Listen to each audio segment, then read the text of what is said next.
In this video, we are going to show you how to do the COUNTIF function in Excel. The COUNTIF function counts the number of cells within a range that satisfies specified criteria. We want to know how many posts were created in 2021 that were made to Facebook, Instagram, and Twitter.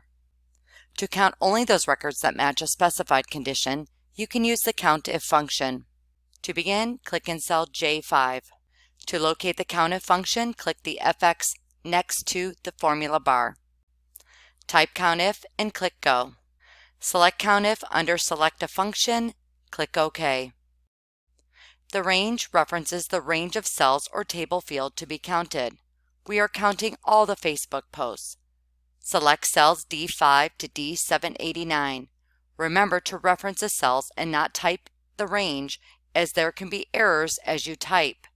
Since we are counting Facebook posts, a hint would be to make sure your criteria is always in your range. The criteria is a value or condition that defines which cells to include in the count. The criteria is Facebook. You can type in Facebook. Remember to put quotes around Facebook because it is text. Since we want to autofill the cells for Twitter and Instagram, you can reference the cell. Referencing the cell is a better practice because you can use the fill handle to fill the cells. If there is not a cell to reference, then keep Facebook for the criteria. Let's delete Facebook and reference cell I3 by selecting the cell. Click OK. There are 332 Facebook posts in 2021.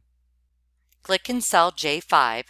Using the fill handle, fill the formula to cell J7. Click the Autofill Options button, then click the Fill Without Formatting option button to retain the banded rows. Because we reference the cells for criteria, cell J6 is referencing the cell I6 for Twitter posts, and J7 is referencing the cell I7 for Instagram posts. You have just learned how to do the COUNTIF function in Excel.